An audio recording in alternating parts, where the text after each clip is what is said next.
सो फटाफट से हम एक बार देख लेते हैं introduction to Ind AS 116 that is leases. Leases में मैंने आपको बताया कि लीज के बारे में क्या बात हो रही है। तो सिंपली मैंने आपको दो चीजें समझाई कि भैया यूज ऑफ एसेट की बात हो रही है। यूज ऑफ एसेट दो तरीके से हो सकता है, आप किसी एसेट को दो तरीके से यूज कर सकते हो। पहला कि अगर आप या तो ओनर हो तो आप डायरेक्टली यूज कर सकते हो, लेकिन उस केस में आपको इंड AS 16 में जाना पड़ेगा, दैट इज PPE। लेकिन अगर आप ओनर नहीं हो लेकिन फिर भी आपके पास जो ओनर है उसने आपको right to use the asset transfer कर दिया है, तो उस केस में यहां पर इंड AS 116 एप्लीकेबल हो जाएगा, which talks about the Lesi लीजेस। Okay, यहां पर इंड AS 116 मतलब IFRS 16 की बात हो रही है। ऑलमोस्ट लीजेस की डेफिनेशन क्या होती है, तो लीजेस की डेफिनेशन वहां पे हम सबसे पहले देखी कि भैया एक कॉन्ट्रैक्ट जहां पर एक पार्टी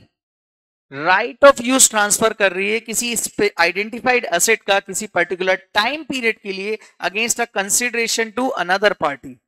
राइट ट्रांसफर किया एक पार्टी ने दूसरी पार्टी को against a consideration for a period of identified asset is nothing but lease contract. अब इसमें ये जो वन पार्टी जो राइट ग्रांट कर रही है उसको हम कहते हैं लेसर, बिकॉज वो होता है ओनर और उसको एसेट का राइट टू यूज ट्रांसफर करने पे कुछ कंसिडरेशन मिलता है। ठीक है, और जो पार्टी कंसिडरेशन पे करती है उसको हम बोलते हैं लेसी। लेसी कौन होता है? User of the asset against the payment. ठीक है, लेसी के पॉइंट ऑफ व्यू से हम कुछ चीजें समझेंगे कि लेसी को मिल जाता है एक तो राइट ऑफ यूज किसका? आइडेंटिफाइड एसेट का, कब के लिए? किसी पीरियड के लिए, और अगेंस्ट अ कंसिडरेशन। तो ये चार वर्ड्स अब हम समझेंगे लेसी के पॉइंट ऑफ व्यू से। तो when I talk about right of use, तो लेसी को मिल जाता है right of use. Right of use मिलना मतलब लेसी के पास आ जाता है कंट्रोल। कंट्रोल का मतलब right over substantial economic benefit of the asset, and also he has a right to restrict use with the others, and also he can direct the use of the asset.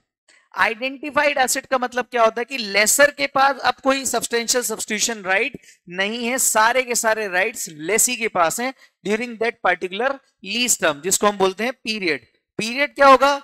ऐसा lease term जो non cancellable हो, also last में ऐसा option भी देता हो to extend the lease term. याद रहेगा? ओके सर, मैंने आपको बताया कंसीडरेशन। कंसीडरेशन मतलब जो कंसीडरेशन लेसी लेसर को दे रहा है। लेसी कौन है? जो यूजर ऑफ द एसेट है अगेंस्ट द पेमेंट। लेसर कौन है? Owner of the asset and receives the consideration. याद रहेगा?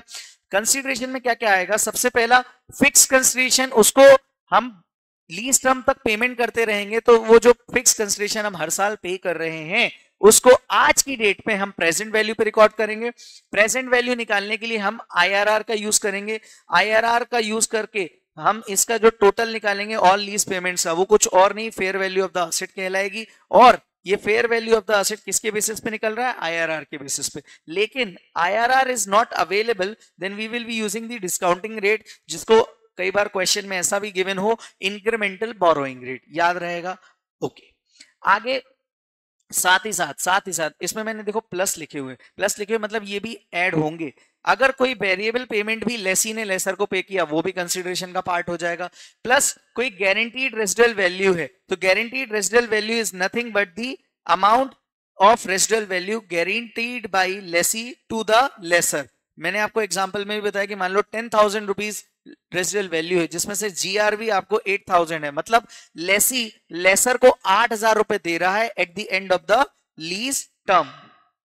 ये बात समझ में आई? सर इसका मतलब ये 10 में से 8 इन्होंने दिए, तो ये 2,000 क्या हो जाएंगे? ये हो जाएगा unguaranteed residual value. It will be generated from market.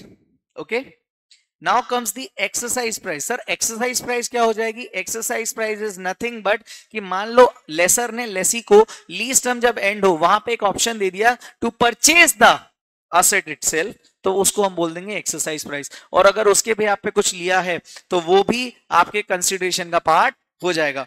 Plus कोई पेनल्टी अगर है तो वो, और लेस कर देंगे कोई इंसेंटिव्स हैं तो उनको हटा देंगे। Is that clear? तो ये आपका एक कॉन्सेप्चुअल रिवीजन हो गया, इंट्रोडक्शन टू इंड AS 116। अब हम आगे बढ़ते हैं।